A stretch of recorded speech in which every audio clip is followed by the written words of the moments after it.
আসসালামু আলাইকুম। সবাই কেমন আছেন? আশা রাখি আল্লাহর রহমতে ভালোই আছেন। বাইরে প্রচণ্ড মেঘ, মনে হয় বৃষ্টি আসবে। তো এখন সকালবেলা 10:30 বাজে আপনাদের সাথে ব্লগটি শুরু করলাম। আর আজকে বাসায় টুকিটাকি যত কাজ আছে, একদম সব কাজ তো দেখানো সম্ভব না, যতটুকু পেরেছি আপনাদের সাথে শেয়ার করার চেষ্টা করেছি। এখানে শুরুতে ওয়াশিং মেশিনে কাপড় দিয়ে দিচ্ছি। কাপড় তো ঠিকই হবে, কিন্তু বাইরে তো অনেক মেঘ আর ছাদে তো যেতে ইচ্ছে করে না। তো এখন এই তো কাপড়গুলা এখানে দিয়ে দিচ্ছি, সবগুলা দিব না। আমি আবার বেছে বেছে কাপড় মেশিনে ধুই, একসাথে সব দিয়ে যে একদম পাউডার দিয়ে বা লিকুইড দিয়ে দিব বা চালিয়ে দিব তা আমি করি না। আমি বেছে বেছে কাপড় ধুতে পছন্দ করি। আর এখন কাপড় যতগুলা দেওয়ার দিয়ে মেশিনটা চালিয়ে দিলাম, বাকি কাপড় আবার বেছে বেছে যেগুলো দেওয়ার সেগুলো দিব। তো এখন রান্নাবান্না করব। আর বাইরে তো প্রচণ্ড মেঘের কারণে পুরা ঘর অন্ধকার, লাইট জ্বালিয়ে কাজ করতে হচ্ছে।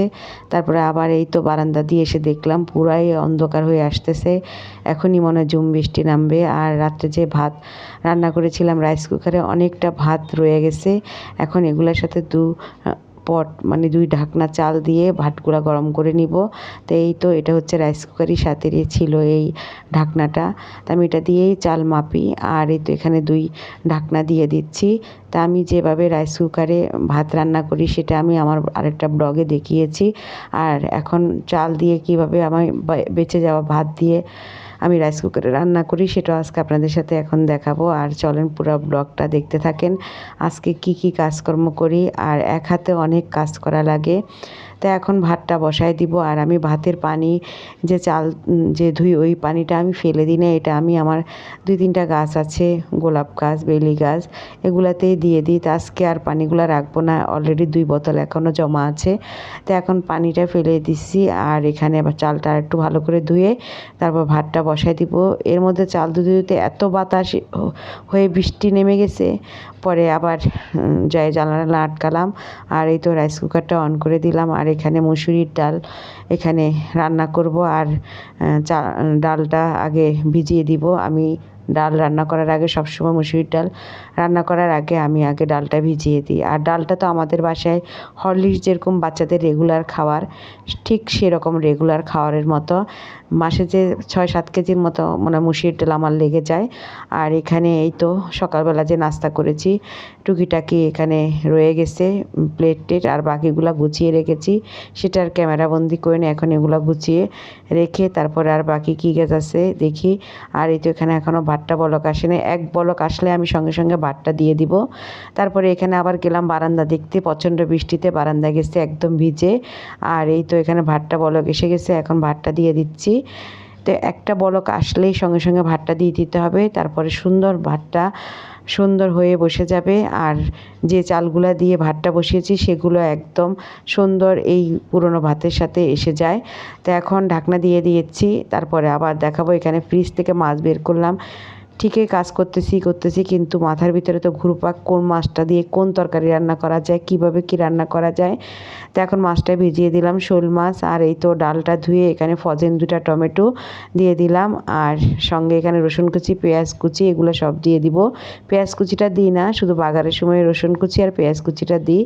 আর এই তো এখানে ভাতটা হয়ে আসছে, একটু নেড়ে চেড়ে আবার ঢাকনা দিয়ে দিব। তারপরে রাইস কুকারটা বন্ধ করে দিব। দেখেন কতটা ঝুরঝুরে ভাত হয়েছে। আর এখন ঢাকনাটা দিয়ে দিব। আর শাক এনেছে, শাকগুলা কুটতে হবে। শাক কুটা বাছা যে ভাই কী সমস্যা, কী ঝামেলা।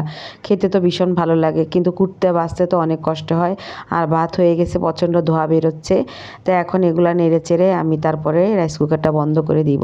আর দেখেন একটুও পাই না যে হালকা একটু তস আছে, এটা রাইস কুকারের যে একটা হিট আছে ওই হিটে এসে যাবে। তো আমার ভাত রান্না কমপ্লিট, ডাইলও বসা দিছি। এখন চা খাবো একটু, কারণ আমার চা খাওয়ার সময় আসছে। সকালে তো নাস্তা করা হয়, আর 12টা বাজলে আমরা একবার চা নাস্তা খাই। তো এখন রাইস কুকারটা বন্ধ করে দিলাম। আর রান্নাঘরের জানলা দিয়ে আপনাদেরকে দেখাচ্ছি কী বৃষ্টি যে হচ্ছে রে বাবারে, কী বৃষ্টি। তারপরে বৃষ্টির মধ্যে তো মন চায় কত কিছু ভাজা পোড়া যে খাই ফেলি, খিচুড়ি খাই, ওটা সেটা পেঁয়াজু মেয়াজু ভাজি খাই। কিন্তু এখন তো আর সেটা করলে হবে না, অনেক কাজ, শাক বাছতে হবে। তবে চাটা তো খেতে হবে, 12টা বাজলে আমাদের এক দফা চা নাস্তা আবার খাওয়া হয়। তো এখন এখানে চা নিয়ে নিচ্ছি। আর আমি সুগার ফ্রি দিয়ে চা খাই, চিনি খাই না। তো এখন এখানে দুধ চিনি মিক্স করে নিচ্ছি, আমারটা আলাদা আর আমার হাজব্যান্ড আর ছেলেরটা। মেয়ে চা তেমন একটা খায় না, 2 বেলা চা খেতে পছন্দ করে, এছাড়া ওর অত শখ নেই। মা আমাদের মতো তো বারবার খেতেও পছন্দ করে না, ছোটো মানুষ তো অত খেতেও চায় না। তারপরে এই তো চাটা খেয়ে তারপরে আর শাকটা বেছে তারপরে আর অন্যান্য কী কাজকর্ম আছে সেগুলো করতে হবে। তো চাটা নিচ্ছি ঠিকই, শান্তিমতো খেতে পারবো কিনা জানি না। আর আমরা তো গৃহিণী যারা কোনো একটা কিছু খাইতে নিই ওখান থেকে 10 বার ভাত খেতে বসলেও উঠতে হয়, চা খেতে নাস্তা খেতে গেলেও উঠতে হয়, আর কোনো কিছু খেতে গেলেও তো শান্তিতে একটাবারও খেতে পারি না। কী আর করা, এইভাবে মানিয়ে নিচ্ছি, মেনে যাচ্ছি, চলে যাচ্ছি, খেয়ে যাচ্ছি, এই আরই। তো এখন চাটা রেডি হয়ে গেছে। আর একটু আমি সবসময় 12টা বাজলেই টি ব্যাগ দিয়ে চা বানাই, আর সকালবেলা ডাইরেক্ট চা পাতা দিয়ে চা বানাই। আর এই টাইমটা আর ডাইরেক্ট চা পাতা দিয়ে চা বানানো হয় না, টি ব্যাগ দিয়ে বানাই, কারণ এই টাইমটা খুবই বিজি থাকতে হয়, এ কারণে এত প্যারা নিতে পারবো না। আর এই তো এখন চাটা নাড়া শেষ, আর লিকার বেরোবে চারপাশ থেকে, তারপরে চার কালার চেঞ্জ হয়ে যাবে। তো অনেকটা চেঞ্জ হয়ে গেছে। আর এই তো এখানে বারান্দার অবস্থা দেখাচ্ছি চা খেতে খেতে, দেখেন কি পরিমাণ বৃষ্টিতে পুরা বারান্দা লন্ডভন্ড হয়ে গেছে। আর এখানে চা খেতে খেতে রসুন কুচি করলাম, করে আবার বাগার দেওয়ার জন্য রেডি করলাম, কারণ ডালটা হয়ে গেছে। আর দেখছেন, বললাম না বসে কি চা খাওয়া যায় না কোনো খাওয়া যায়। আমরা তো মানে চা 2 হাত না 4 হাত নিয়ে আসি। তারপরে ওই কাপড় হয়ে গেছে যেগুলো প্রথমে দিলাম সেগুলো আবার উঠিয়ে নিলাম, নিয়ে এখন আরেকবার কাপড় দিলাম, ডালটা বাগার দিয়ে দিলাম, এখানে নেড়ে চেড়ে তারপরে এটা চুলা বন্ধ করে দিব। তো এই তো এখানে চা খেয়ে কাপটা সিনকে রেখে পেঁয়াজ কুচি করে রেডি করে সব কিছু গুছিয়ে নিচ্ছি। মাছটা ধুইতে হবে, তারপরে রান্নাটা বসাই দিব। মাছটা একদম মাখা মাখা করে রান্না করে নিব, আর শাক ভাজি আর ডাল, কারণ রাত্রে তো রুটি বানানো হয়। আর ইদানিং রুটি কোনো ফজেন নেই, ওই রাত্রে নগদে 2টা বা 3টা 4টা যা লাগে বানিয়ে খাই ফেলি। ইদানিং ফজেন করতেছি না, গরমের জ্বালায় রুটি মুটি বানাতে ইচ্ছে করে না। আর এই তো এখন পেঁয়াজটা কুচি করে তারপরে টুকিটাকি আর কি কাজ আছে সেগুলো গোছাবো, গুছিয়ে তারপর মাছটা ধুইতে হবে। তো এই জন্য রাত্রে ওই ভাত খাওয়া হয় না তেমন, আর ডাল রান্না করলে রুটি হয়তো কোনো একটা সবজি ভাজি করে নিই, আর সবাই এক বাটি ডাল খায়। তো চিন্তা করলাম মাছ ধোয়ার আগে চার কেটলিটা ধুয়ে রাখি। আর আমি কীভাবে চার কেটলিটা ধুয়ে রাখি সেটা আপনাদের সাথে একটু শেয়ার করলাম। এটা আমার কাচের একটা চার কেটলি, অনেকগুলা কেটলি ইউজ করেছি, ইলেকট্রিক কেটলি, এর মধ্যে কাচের কেটলিটা ভীষণ ভালো লেগেছে আমার। তো যেভাবে আমি ধুয়ে রাখি, আমি সপ্তাহে একদিন মাজুনি দিয়ে কেটলিটা মাজি। তো রেগুলার যে হাঁড়ি পাতিল মাজি ওই মাজুনি দিয়ে চার কেটলিটা মাজি না, বাসায় আমি আলাদা করে আরেকটা চা কেটলি মানে মাজার জন্য একটা মাজুনি রেডি করে রাখি, ওটা দিয়ে আমি শুধু চার কেটলিটা মাজি। আর এই তো ছাঁকনি থেকে চা পাতাগুলো ফেলে এখন চা পাতা এগুলা ছাঁকনিতে দিয়ে সুন্দর করে কেটলিতে রেখে দিব বিকেলবেলা চা খাওয়ার জন্য। তা বিকেলে আবার চাটা খাওয়া হয়ে গেলে 2-3 বার চা খাওয়া হবে, 2-3 বার হবে না, 2 বার খাওয়া হবে। একবার 4:30টার সময় খাওয়া হয় চা, আরেকবার 7:30টায় খাওয়া হয়। তারপরে 7:30টার সময় একদম খেয়ে দিয়ে ঠিক ধুয়ে টুয়ে সুন্দর করে আবার এরকম করে রেডি করে সকালের জন্য রেখে দিব। তারপরে চার কেটলিতে ধুয়ে গুছিয়ে রেখে শাক কাটলাম, সেটা আর একদম ক্যামেরাবন্দি করতে পারিনি। আর এই তো একটা আলু শাকের সাথে দিয়ে দিলাম, আর এখানে পরিমাণ মতো একটু পানি দিয়ে দিব, দিয়ে শাকটা সিদ্ধ করতে বসিয়ে দিব। তো এই ফাঁকে শাক সিদ্ধ হবে, আর আমি এখান দিয়ে এখন মাছটা ধুয়ে নিব। তো শাকটা সিদ্ধ বসাই দিচ্ছি, আর একটু পরিমাণে এখানে লবণ দিয়ে দিব। কুটতে তো ভাই অনেক সময় লাগছে, কিন্তু খেতে তো সময় লাগবে না। আর এই তো লবণ দিয়ে বসাই দিলাম, আর এখন মাছটা ধুয়ে নিচ্ছি। আর শোল মাছ তো অনেকটা পিছলে আর লোটে থাকে, তো এখন আমি ভালো করে ঘষে মেজে ভালো করে ধুয়ে নিচ্ছি। অনেকক্ষণ ধরে ধুবো, ক্যামেরায় মনে হচ্ছে অল্প কতক্ষণ না, অনেকক্ষণ ধরে এটাকে ধুবো, পারলে সাবান দিয়ে ধুয়ে ফেলি এমন অবস্থা হয় আমার।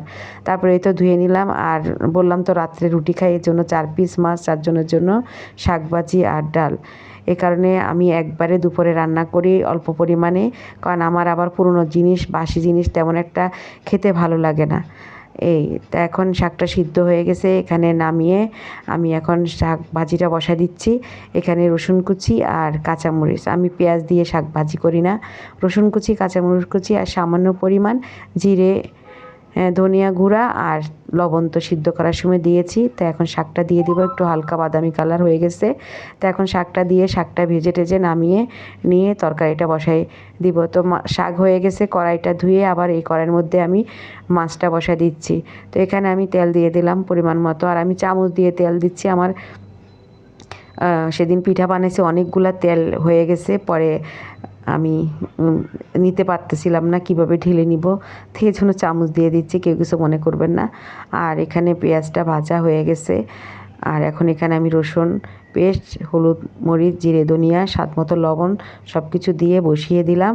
আর এই তো বসিয়ে দিয়ে এখন মাছটা পিটিপিটি করে উল্টিয়ে এখানে আরেকটু ঝোল দিব, দিয়ে ঢাকনা দিয়ে দিব। তো এই ছিল দুপুরের রান্না বান্না। আর তেমন কোনো ঝামেলায় যাব না।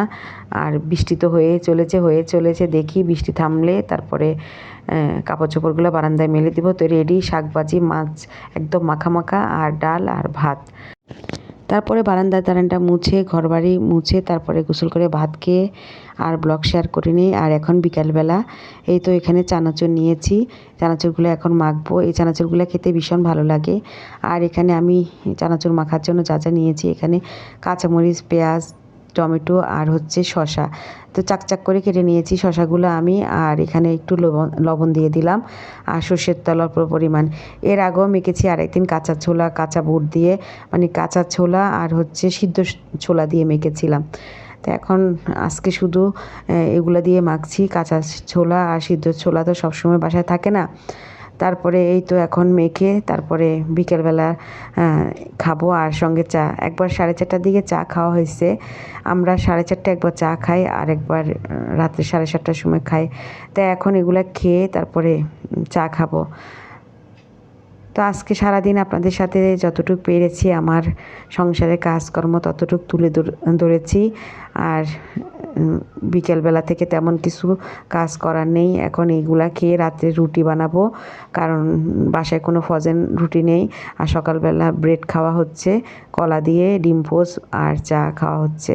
রাত্রে রুটি বানাইনি, নগদে 4-5টা লাগলে বানাইনি।